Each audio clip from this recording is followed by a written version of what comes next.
কিছুদিন আগে আপনারা দেখেছেন আমাদের যখন পর্দা ব্রিজ উদ্বোধন হলো, তখন উদ্বোধনের পরের দিন একটা ছেলে নাট বল্টু দেখাইছে যে খুলে লাইছে। দেখছেন না আপনারা? টেলিভিশনে আসছে, ফেসবুকে আসছে। একটা যুবক ছেলে পদ্মা ব্রিজের কিছু নাট বল্টু খুলে ফেসবুক লাইভে বলতেছে, দেখেন ব্রিজের নাট বল্টু হাত দিয়ে খোলা যায়। পরে দেখলাম পুলিশ তাকে অ্যারেস্ট করেছে।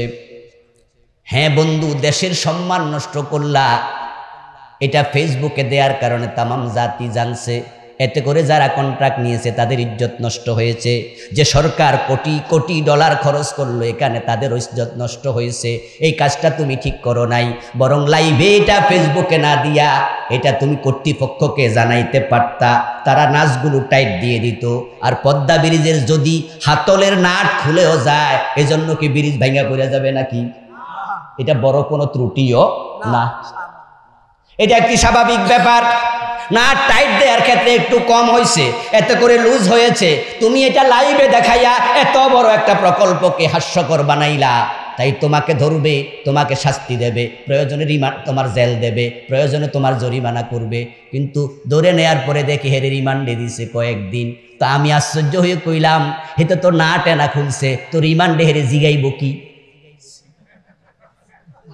কথা বোঝেন, কথা বোঝেন? হেরে রিমান্ডে কি জিগাইব, এই কি করছ? হে কইবা আমি তো দিদা করছি, লাইভে দেখাইছি নাকি? তো রিমান্ডের কি আছে? আসলে রিমান্ড নামক জিনিসটা এখন এত হালকা, এত হালকা, এত হালকা হয়ে গেছে, মনে হয় যেন এটা কোনো ব্যাপার না, এটা কোনো বিষয় না। রাসূলুল্লাহ সাল্লাল্লাহু আলাইহি ওয়াসাল্লামের একজন সাহাবী, রাসূলুল্লাহ সাল্লাল্লাহু আলাইহি ওয়াসাল্লাম, ওই সাহাবী পরবর্তী যুগে তিনি হয়েছেন বিচারক। ওনার নাম হলো, আমি আপনাদের বলছি, বইটা আমার লেখা বই, ব্যক্তি ও পারিবারিক জীবন, ইসলাম সব লিখেছি, অনেক কিছু এই করোনার ভিতরে লিখছিলাম। ওনার নাম নোমান ইবনে বাশির। কি নাম? হযরত নোমান ইবনে বাশির রাদিয়াল্লাহু তাআলা আনহু এক এলাকার বিচারক। ওনার কাছে একদল লোক হাজির হলো। ওই এলাকার লোক নামটা হলো কিলাআহ। হাজির হয়ে তারা বিচার দিল, হুজুর আমাদের কিছু মালামাল চুরি হয়েছে, এখন আমরা মনে করতেছি অমক অমক অমক এই মাল চুরি করার সম্ভাবনা আছে। এই লোকগুলো এই এলাকাতে তাঁতির কাজ করত। তাঁতি কি বানায়? কাপড় বানায়। যা আমাদের এলাকা আমাদের জিনিস চুরি হয়েছে, আমরা ধারণা করছি এই এই এই লোক, তারা তাঁতি, তারা চুরি করছে। নোমান ইবনে বাশির রাদিয়াল্লাহু তাআলা আনহু বললেন, তাই নাকি? তাহলে আমি পুলিশ পাঠাই। অভিযোগের কারণে তিনি পুলিশ পাঠালেন, ওই লোকগুলোকে ডেকে আনলেন। নোমান ইবনে বাশির রাদিয়াল্লাহু তাআলা তাদেরকে বিভিন্ন বিষয়ে প্রশ্ন করলেন। প্রশ্ন করার পরে তিনি বুঝলেন যে আসলে অভিযোগ সত্য নয়। তিনি তাদেরকে বললেন, যাও যাও, চলে যাও। যখন তাদেরকে ছেড়ে দিলেন, এবার যারা অভিযোগ করেছে, যাদের মাল চুরি হয়েছে, তারা নোমান ইবনে বাশির রাদিয়াল্লাহু তাআলা আনহুর কাছে আসলো। এসে তারা প্রশ্ন করলো, হুজুর এই লোকগুলোকে আপনি এভাবে ছেড়ে দিলেন, কিছু পিটামিটা দিলেন না? কারণ তারা যে চুরি করে নাই কেমনে বুঝবো? মাইটের কিছু দিলে তো আসল কথাটা বাইর হইলেও হইতে পারত। কথা বুঝছেন?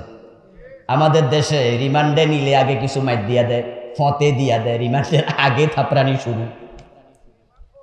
রিমান্ডে দেওয়ার আগে লুজ বানায় ফেলে, হাঁটু টাটু ভাঙ্গা দেয়, ফিরাইয়া রিমান্ডের আগে যা মায়ের সব শেষ। তো রিমান্ডে নিয়ে কয় মার মুখি আর এখন ট্যাবলেট খাওয়া। কথা বোঝেন নাই? রিমান্ডে আইনা কহে মার মুখি, মারার জায়গাও তো আর নাই, পুরা শরীর তো এমনি ফুলে গেছে। আবার যদি এখন ট্যাবলেট না খাওয়াই যদি মইরা যায়, পত্রিকা আবার লিখবে, তখন আবার থানাওয়ালার সমস্যা। বড় রিমান্ডে আর মারিস না, এখন ট্যাবলেট খাওয়া, মাইর যা রিমান্ডের আগেই। অনেকের ক্ষেত্রে এটা হয়, তবে ভিন্ন কিছুও আছে। সকল অফিসার সমান নয়, অফিসারদের মাঝে ভালো অফিসারও 2-4 জন আছে না নাই? ওরাই তো পাবে আল্লাহর আরশের নিচে ছায়া। আর তোমরা জালেম হয়ে গেছো, জালেমদেরকে আল্লাহ ক্ষমা করে না, আল্লাহ উল্টায়া দেবে। 3 গ্রুপ আছে কিন্তু, যারা সোজা চলছে আল্লাহ সোজা ব্যবহার করবে, আর যারা দুনিয়া উল্টা চলছে আল্লাহ কয় আমিও উল্টায়া দিতে জানি। নোমান ইবনে বাশির রাদিয়াল্লাহু তাআলা আনহু বলতেছে, হুজুর আপনি কিছু মাইকটাই দিলেন না কেন? হযরত নোমান ইবনে বাশির এবার বলতেছে, ইনশিতুম আন আদরিবাহুম, তোমরা যদি চাও আমি তাদেরকে মারি তাহলে আমিও কিন্তু রাজি, তাদেরকে আবার ডেকে আনবো, আইনা কিছু পিটা পিটে দেব। ফাইন খারাজা মাতাউকুম ফাযাকা, মার দেওয়ার পরে তারা যদি স্বীকার করে যে তারা চুরি করছে তাহলে তো ভালোই, মালামাল ফিরা পাইবা।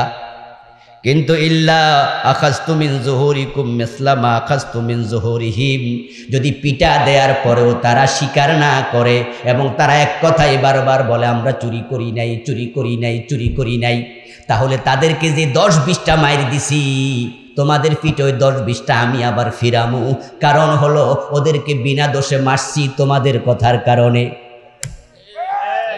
ওরা আবার বলতেছে কি কোন হাদা হুকমুকা, এটা বুঝি আপনার বিচার? কালা হাদা হুকমুল্লাহি ওয়া রাসূলিহি, নোমান ইবনে বাশির বলেন না না, এটা আল্লাহ এবং রাসূলের বিচার।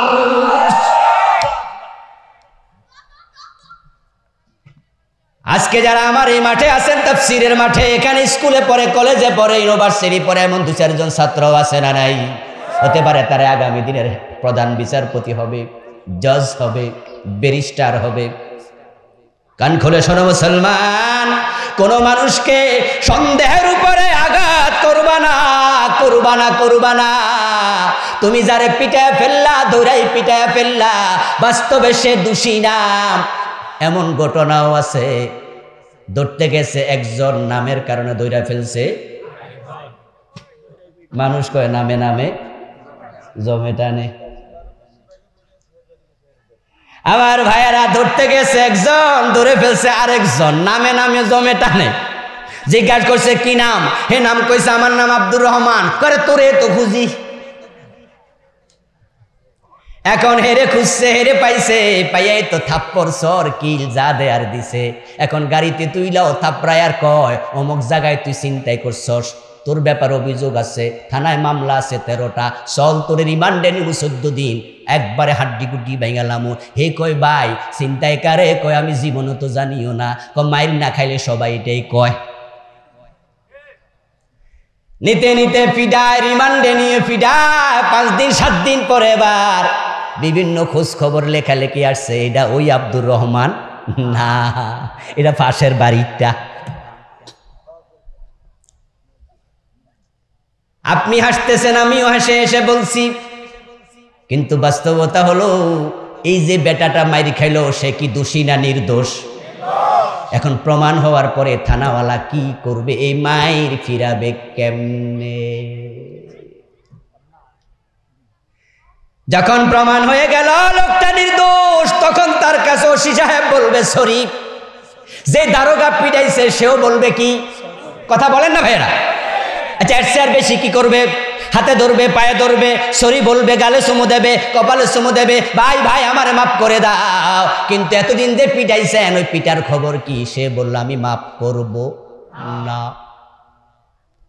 যখন আপনারা আমাকে ধরেছিলেন তখনও তো আমি বলছি আমি চিন্তাইকারী না, তারপর আমার কথা শোনেন নাই, আমারে শুধু পিটাইলেন, আমি মাফ করব না। এই জন্য নোমান ইবনে বাশির কি চমৎকার ন্যায় বিচারক, তিনি বলছে যদি তারা চুরি করে পিটাইলাম, মাল বের হলো তাহলে হলো, কিন্তু তারা যদি চোর না হয় ওই কয়টা পিটা আমি তোমাদেরকেও দেব।